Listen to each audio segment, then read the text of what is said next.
Yes, I know this video is really late, but what are you gonna do about it? Okay, it's fine. Anyway, thumbnail time. Crap. Thumbnail time. Awesome, got it.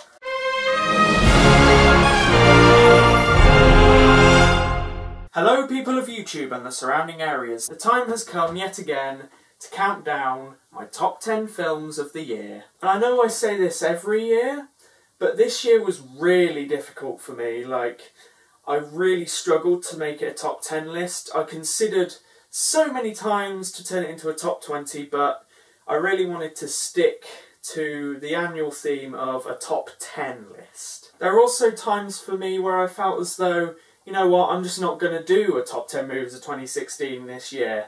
That is how close it was for me. Anyway, after a bit of tweaking, I finally narrowed it down to 10 movies, and I'm ready to reveal it to you. Also, bear in mind that this is my own personal list. There might be some films on this list that you personally didn't like, but it's my personal list, so don't judge, okay? No judging.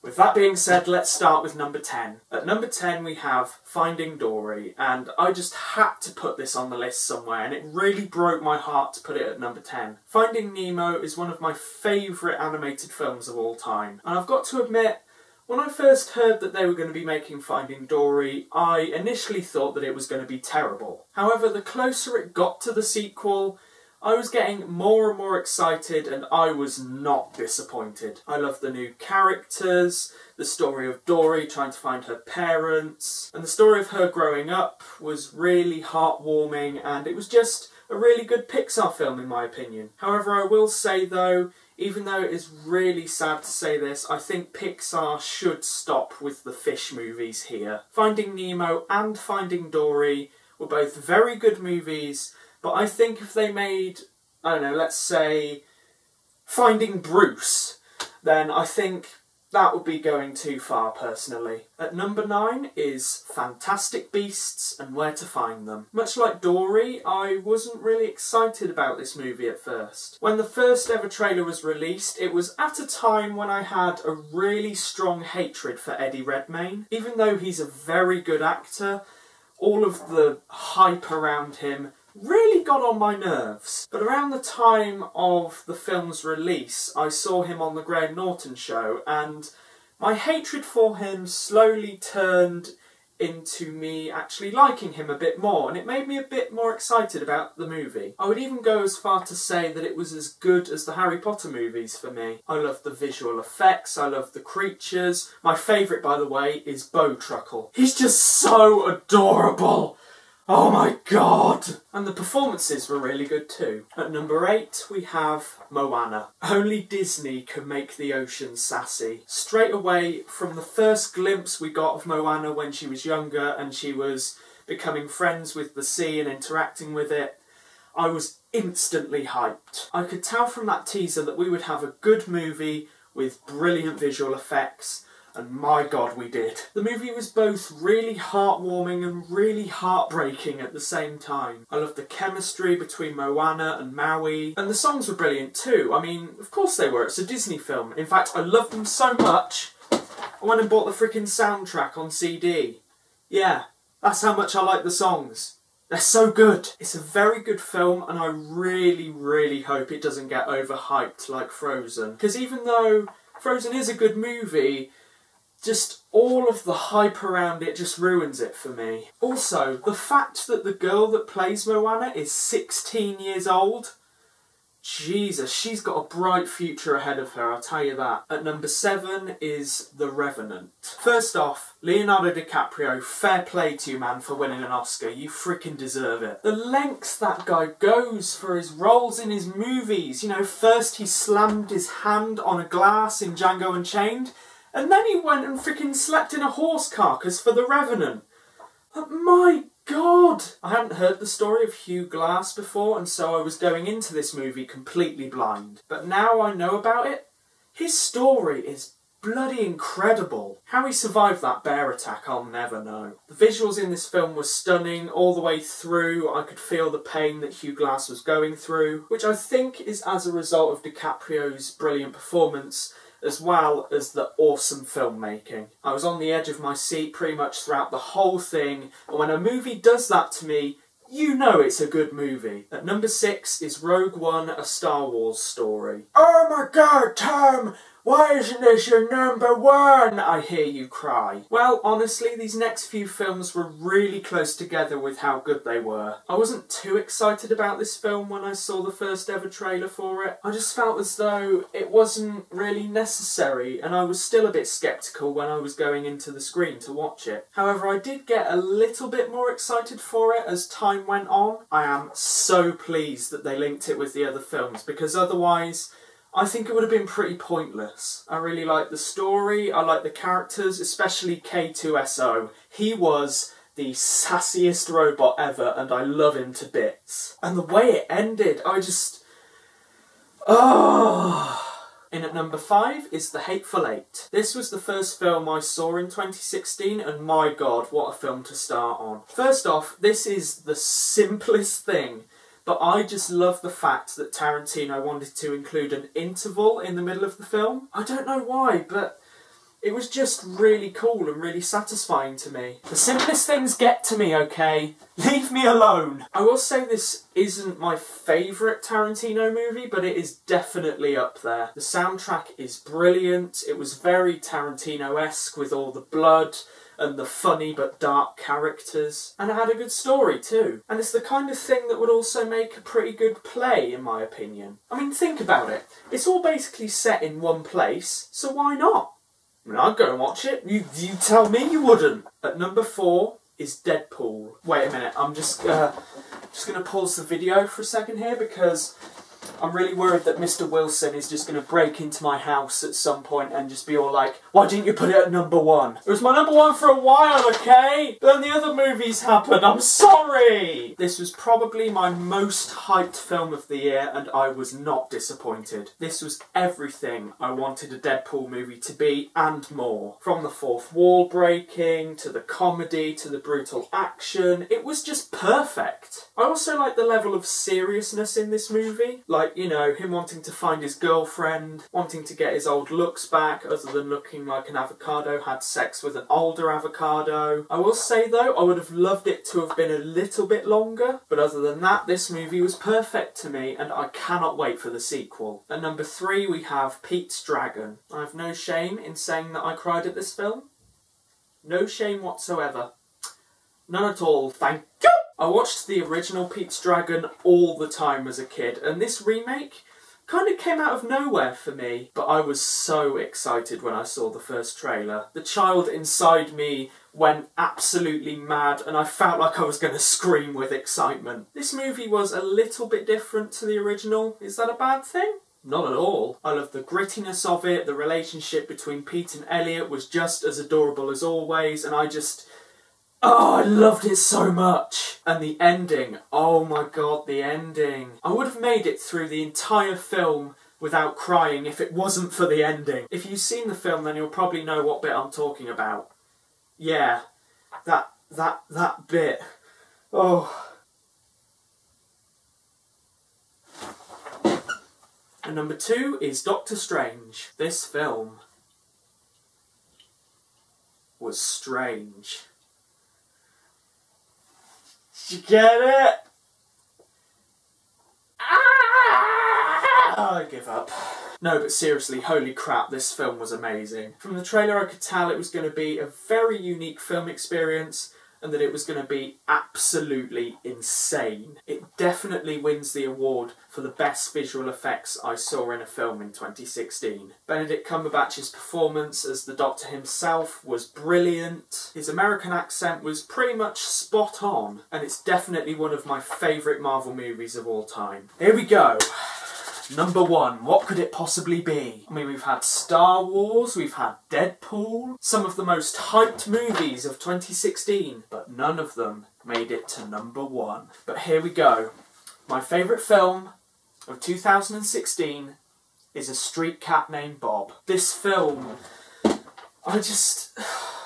It was incredible, and it is honestly one of the most inspirational films I've ever seen. For those of you that don't know the story, which by the way, it is a true story, it's about a guy called James, and he lived on the streets of London, and he was basically at the lowest of the low. He was addicted to drugs, he made a very small amount of money from busking, but one night he came across this little ginger cat. He tried his absolute best to try and find this cat's owner, but the cat always came back to him. Eventually he found out from one of his neighbours, who was a kind of vet, that the cat was actually a stray. So James decided to be the cat's owner, and he gave it the name Bob. James ended up taking Bob busking with him, and people actually started to notice James a bit more, and he started to earn more and more money. Eventually it got to the point where James was ready to get over his drug addiction, and he did, and it was all thanks to this little ginger cat. If you guys haven't read the story or watched the interviews or seen the movie,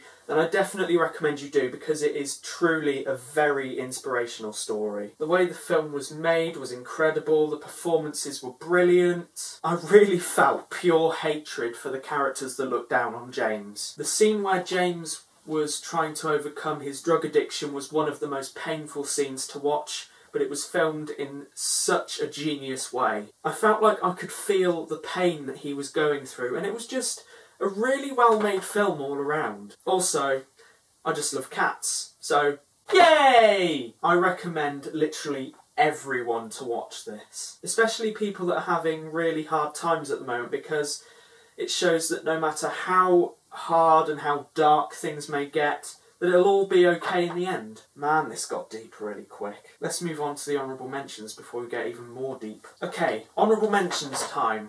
Most of these were actually on my top 10 for quite a while, so there's some really good gems in here. The first honourable mention is Room. This was a very good film, it was really sad. The little kid that's in it is really talented, and I can see that he's got a really bright future ahead of him. This movie was on my top 10 list for such a long time, and I felt really sad when I took it off because it's so good. Next one is Dad's Army. I was a huge fan of the original TV show when I was a kid, and I still am now. The film sticks with the same kind of humour as the TV show, which obviously I really liked. I feel like they cast all of the characters really well. However, was it as good as the TV show?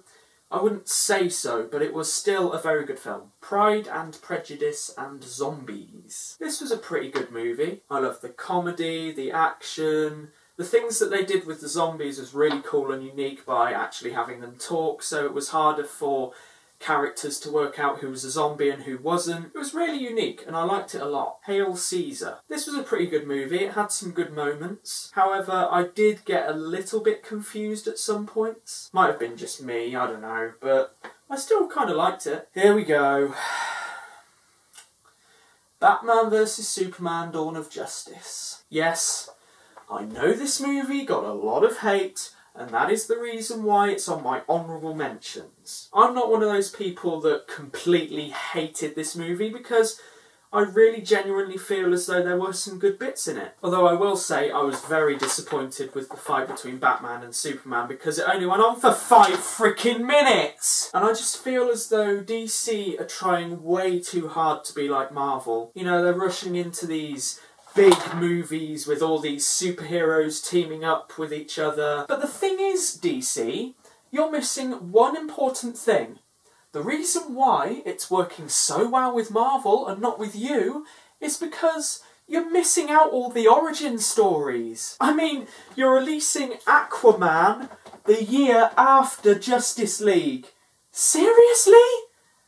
Sort yourselves out! The Jungle Book. This was on my top 10 list for so long, and it was actually my number 1 for a while. I just loved how they turned it into a slightly more darker film than the original. The castings were all basically perfect, the visuals were amazing, I loved it so much, and I honestly cannot wait for the future remakes that Disney have got planned. Captain America: Civil War. I wanted to put this on the final list so bad. Oh god, why 2016? Why? This film was incredible. This is how you do a fight between superheroes, DC.